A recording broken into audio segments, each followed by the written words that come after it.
The story of this man is an example of the vicissitudes of war. Anatoly Savin experienced both glory and hell, victory and the kind of defeat that stained his soul and his story. He fought alongside a mercenary in Bakhmut, where men faced each other in urban combat, risked their lives in assault groups to drive out enemies hiding in holes. Savin was in the trenches of Lyman as a Kremlin soldier and saw his comrades being surprised by the Ukrainians, who pressed their rifles against the bodies of the advancing Russians. He went through all of that only to, in the end, encounter the true horror of war closer than he could have ever imagined.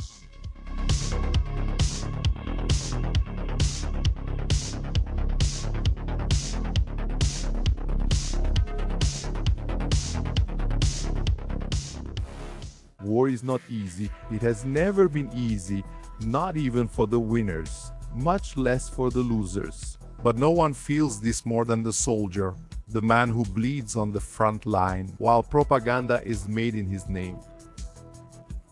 And politicians gain fame based on his effort.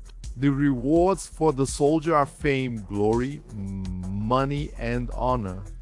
However, in the midst of all this, he lives with the worst in human nature. Anatoly Savin Alexandrovich would come to know each of these facets of war during the time he ventured into what Putin called the Special Military Operations Zone, or, as the rest of the world calls it, the Ukraine War.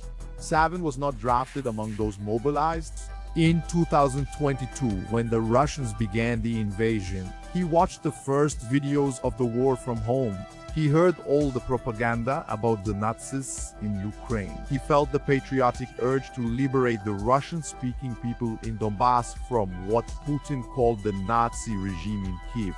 So, to liberate Ukraine from the Nazis, he signed a contract with a mercenary group led by a Nazi. Dmitry Utkin was a terrible man, rarely seen and rarely filmed. His most well-known image was of his stern face, displaying his SS tattoos. Even his smile was unknown, unsettling, as if his face was unaccustomed to any expression that did not purely inspire fear or respect in those he spoke to. Alongside him was another great leader, Ivan Prigozhin, Putin's chef, a man who rose through the ranks doing jobs for the Kremlin until he formed the Mercenary Force, which would help shape the new Russian army. Savin decided to enlist back in 2022 together with the mercenaries of the Wagner group. At the time, those men were known for their aura of mystery during their campaigns in Africa. They were reclaiming territories for governments allied with the Kremlin, without the Russians being able to be directly accused of being present. They began to gain a reputation as heroes and fearsome warriors when their name became stronger on the battlefield, precisely at the time when Savin entered combat. Russia's war wasn't going well in 2022. The idea of taking Kiev in 3 days became a meme, especially after the Kharkiv offensive and the retaking of Kherson. During this period, a battle began to take shape that would go down in history. In August 2022, Russia launched an offensive in Donetsk, targeting Bakhmut.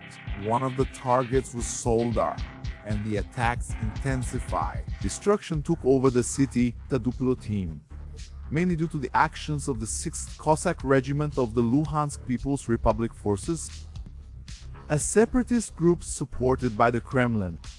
Russian troops advanced on the city with the goal of controlling one of Bakhmut's flanks, and securing the supply routes that would help them take one of the Ukrainian strongholds in Donetsk. Air support and artillery provided cover so that the infantry could advance against their enemies, among them the 93rd Mechanized Brigade and the 46th and 77th Air Brigades of Ukraine. In a short time, the small town of just over 10,000 inhabitants was turned into a scene of devastation. Houses were destroyed, and even the salt mines that supported the local economy were devastated. The Ukrainians resisted. Some unsuccessful attacks forced the Russian troops into a desperate retreat. Soldiers climbed onto a BMP to escape the gunfire. In the rush, one of them was left behind.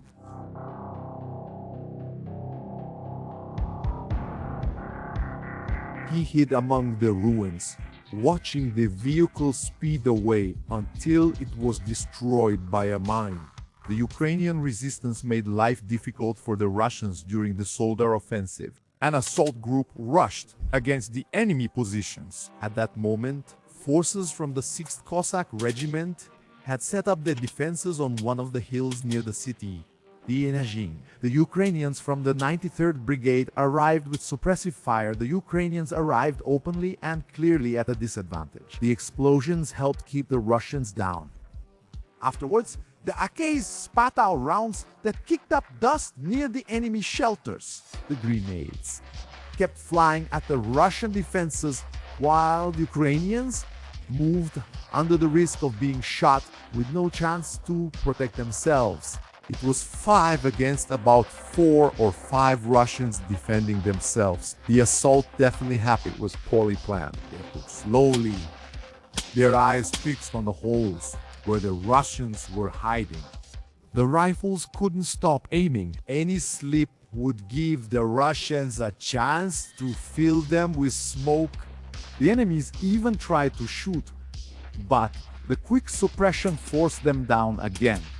Spotting where the shot came from, one of the Ukrainians made a long throw with a grenade. The explosion hit one of the Russians inside the hole, but not the one who had fired. The Ukrainians started to climb the hill. The rifles were in full activity. The Russian had to crawl in the hole to avoid becoming a target. One of them wasn't as lucky. His arms lifted up in surrender. The pulled trigger unleashed a storm of death over the hole. Further down, a pair did the same to a Russian in the lower positions. The threat from below was eliminated. But the situation was tough up there. A Russian tried another attack. Terror absorbed all the shots. The Ukrainian crouched down, waited for the right moment to counterattack, but waited too long. The Russian got up and saw that the situation was not good at all. He quickly jumped out of the shelter, leaving his comrade to defend himself alone. He almost managed to hit the Ukrainian just below. He used gunfire as a distraction and jumped, nearly getting hit by enemy projectiles. Both of them managed to escape. The Ukrainians showed the bodies of those who didn't manage to escape, also displaying bullet marks that nearly cost them their lives. It was a lucky day for the Ukrainians in a poorly planned assault, and for the Russians who managed to escape. And soldiers continued their attempt to take Soledar, but they were unsuccessful for a long time. Savin arrived when the fighting had calmed down, even though blood was still running on the salty soil of Soledar. The Wagner group arrived with new strategies for advancing. Savin was proud, as he was commanded by Anton Lazarov himself, codenamed Lotus, decorated as a hero of Russia, and one of the most experienced commanders of the Wagner group. The situation started to take new forms. At first, the intense fighting seemed to be at a standstill. When winter arrived, the situation began to change. Savin advanced together with his assault group. The mercenaries moved among the ruins, gaining more and more territory. Their strategy was waves of attack. The assault groups advanced successively under artillery cover. The strategy would generate the rumor of human waves, like in the movies, when in reality it was usually small assault groups in successive attacks. The Ukrainian defenses were exhausted by so many bombardments. The explosions spread throughout Soledar. The ruins no longer served as protection. By the end of December, the Wagner group began to play its symphony of war inside the city. Savin was among them when Soledar was finally taken. On January 16th, the challenge now was advancing Bakhmut further south. The Ukrainians had good troops in the city. Many were elite soldiers, protecting the fortress, a place whose strategic importance raised doubts among military analysts. Even so, the fighting was fierce. Istas militati. Ukrainian drones dropped grenades on newly captured Russian positions. The Russian armed forces began fighting in that direction in May 2022, but had not advanced much until the fall of Soledar in January 2023.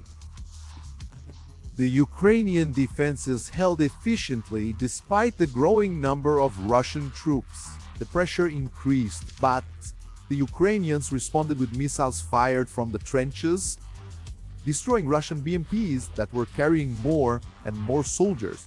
The Wagner group was one of the decisive factors for the change. During the course of the battle, the artillery intensified the shelling inside Bakhmut, while the mercenaries reinforced their ranks with new recruits, mainly former prisoners.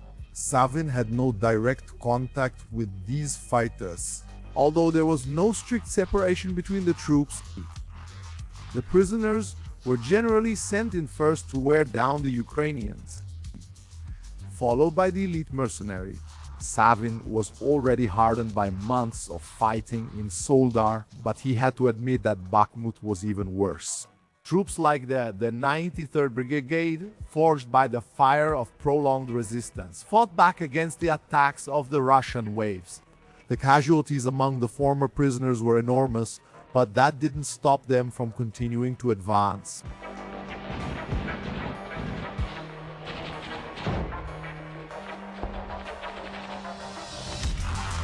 With each incursion, the Ukrainian forces revealed their positions and the warming group rained artillery down on them. Savin advanced with well-prepared squads, consolidating new positions. The armored vehicles swept through the streets, demolishing houses with cannon fire. The 93rd Brigade was forced to retreat in the face of the mercenaries' advance, who took positions and raised their flags. The mercenaries liked this because they could call themselves musicians or an orchestra. For most, these were just nicknames, but the origin was darker. Wagner was the codename of Dmitry Utkin, chosen because it was the name of one of the composers most appreciated by the Nazi regime. But Savin was unaware of that detail. For him, the Nazis were just those whom the Soviet Union had defeated in the previous century. The Ukrainians responded by shelling the buildings where the Wagner group flags were flying. The explosions destroyed structures and killed several soldiers. Savin learned about the death of many of his comrades. He kept moving forward with his squad, reflecting on so many losses and why things were getting worse. That's when he received the news about the ammunition shortage. The idea of Russian artillery without supplies seemed absurd, but it was real. Prigozhin denounced the situation as sabotage by the Russian Ministry of Defense, stating that the goal was to undermine the Wagner group. He wounded you in front of the cameras, displaying the bodies of dead soldiers and demanding more resources to ensure the safety of his men. His fury inspired Savin. Even so, the news was devastating. The Ukrainians were relentlessly bombing the squads of former prisoners. Entire lines were wiped out in the middle of the explosions. Mutilated bodies lay along the road. Savin did not back down. Under constant attacks, the mercenaries kept conquering more and more territory. They captured surrounded defenders. Bakhmut turned into a real meat grinder. Some said that the Ukrainians were trading good meat for bad meat. That is, exchanging elite troops for poorly trained ex-convicts. No matter how many casualties Wagner suffered, its most experienced units were the least affected. In May 2023, Bakhmut fell. Savin celebrated with his comrades. Hell was over. Shortly after, the mercenaries left the city. Prigozhin announced that the musicians would no longer fight in Ukraine. Many, still intoxicated by victory, accepted contracts with the Ministry of Defense, which was pushing to absorb the Wagner group. Prigozhin and Utkin resisted, which culminated in a revolt. Weeks after the fall of Bakhmut, the mercenaries marched toward Moscow, but retreated. Then, Prigozhin disappeared from the news only to reappear dead in a plane crash in August 2023. Many accused the Russian government of retaliation. Savin didn't join the revolt. His patriotism stopped him from fighting his fellow soldiers. Months later, after a period of rest at home, he heard about the need for experienced soldiers on the battlefield. He then decided to sign a contract with the Ministry of Defense. That was when a new kind of hell began in his life.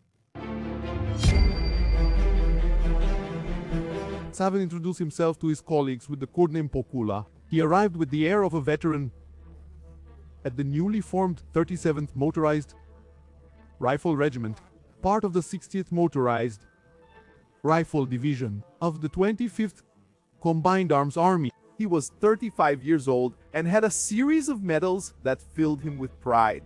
He left them with his mother, who blessed him before he departed for the Special Military Operations Zone. Being alongside other members of the Wagner group, like Lieutenant Dmitry Gennadievich Sokolov, seemed like a good sign to him. Camaraderie was essential during the fighting. Savin's experience put him in command of an assault group. He was excited to demonstrate his skills to so many rookies in a newly formed regiment. Many listened to him as a hero, noticing the respect with which he treated them.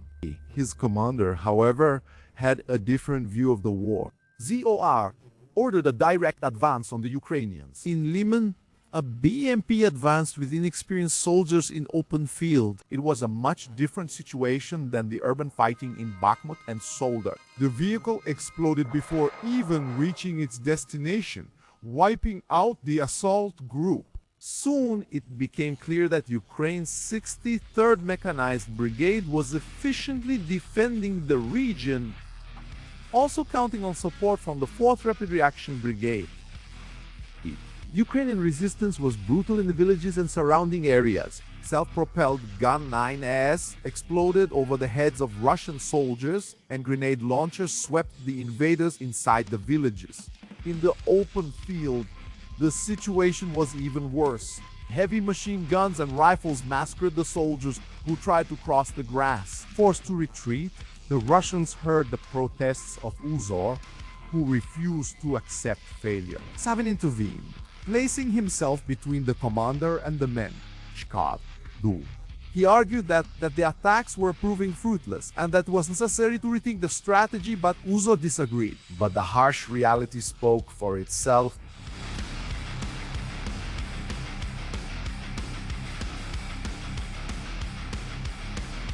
The 63rd Brigade of Ukraine mastered the use of drones. They were everywhere, in the fields and forests around Lyman. Kamikazes blew up everything the Russians sent. Armored vehicles turned into scrap on the outskirts. For Savin, it was devastating to see a newly formed regiment obliterated before his men even had a chance to toughen up in combat. The tension increased when a group from the assault company of the 19th Tank Regiment, also under the 25th Army, mutinied. Most of them had been at war for over a year, without permission to visit their families. Supplies were scarce. They were sent out on absurd missions, resulting in mortality rates of up to 90%.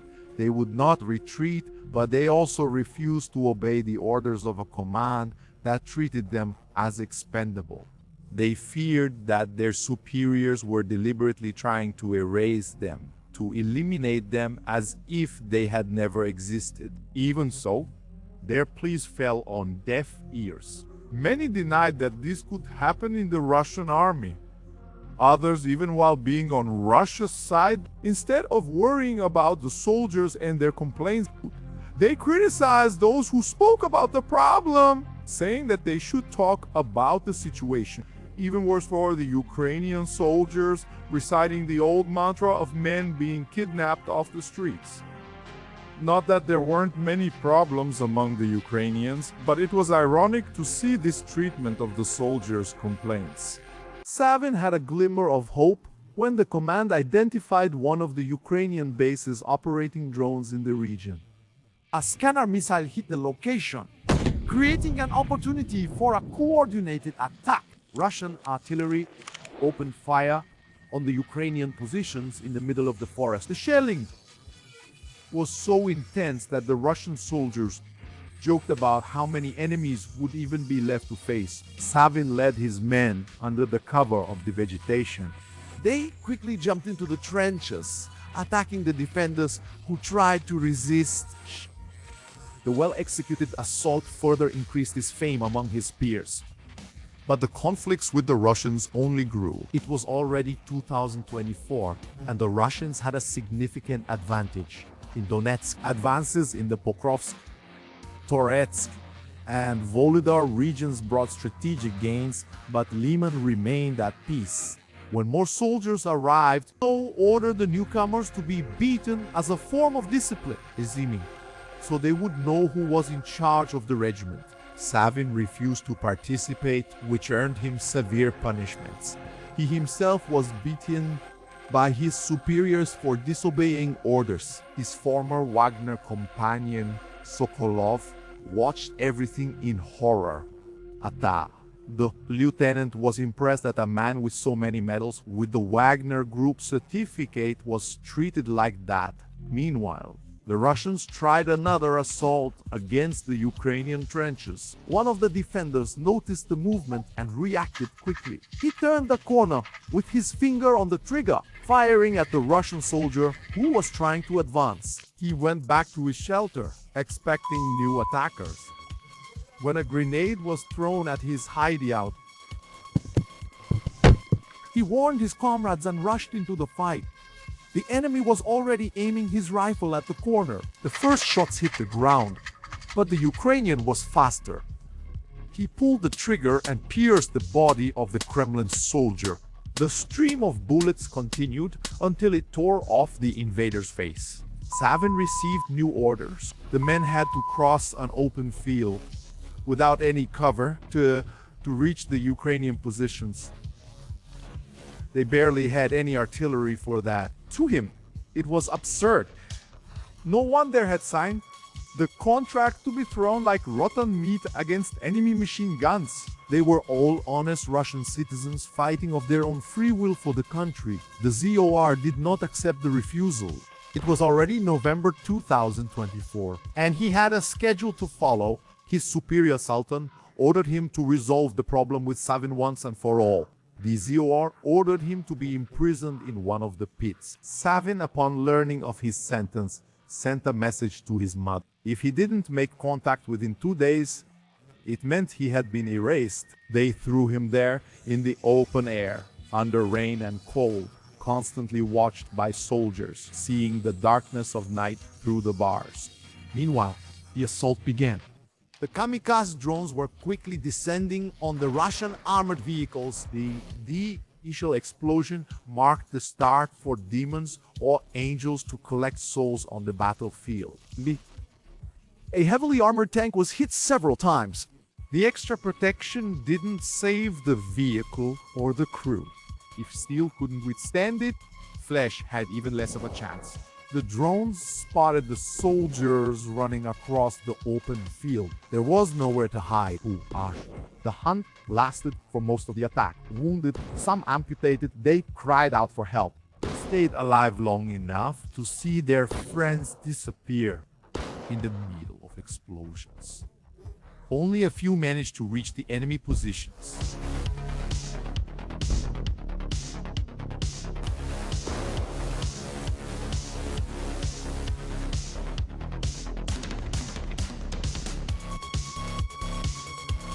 A Russian soldier spotted the trench that was his target. He ran to get into the trenches, but a kamikaze drone tried to reach him first.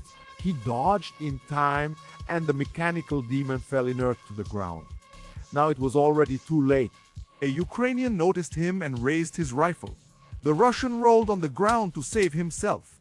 The shots burst right in front of him. So far, he had been lucky. He crawled to reposition himself. There was still a chance to reach the enemy position. The Ukrainian fired again.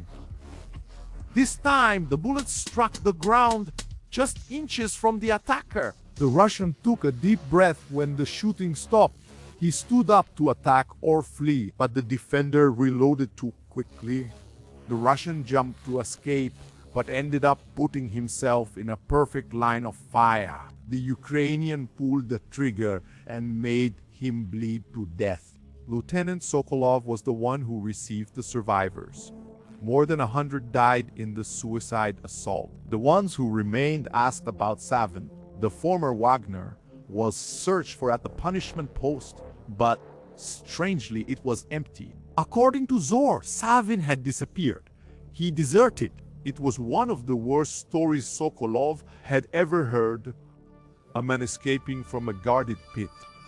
Worse, there were still many checkpoints along the route. One of the reasons why Savin couldn't just go out and ask his superiors for help directly. Savin's mother, Lydia, sent a desperate video asking for information about her son. He disappeared in mid-November. When she asked, she received conflicting answers. First, they said he was in the hospital, then that he was sent to a prison in Zaitsev, and later that he escaped from the post and deserted. Savin's official status was classified as unauthorized abandonment of the unit. The son, once a decorated hero, was now a deserter. Sokolov was outraged. He said he would testify against Zor and Sultan and report the regiment's command for fraud involving wounded soldiers who were sent back to the front line without treatment and without their injuries being recorded, while others, who hadn't even been hurt, had fake injuries created to divert money from compensation payments. A significant portion of the compensation was diverted to the commanders. Lieutenant was willing to cooperate with the military prosecutor's office, revealing those responsible, but he demanded that his testimony be delivered through intermediaries to ensure his safety. Meanwhile, Zor was transferred to another unit after claiming to have taken a position that in fact he failed to capture. War gives little to the soldier, maybe a bit of glory, fame, and money, maybe good friendships and camaraderie. But what it does best is take all of that away and much more.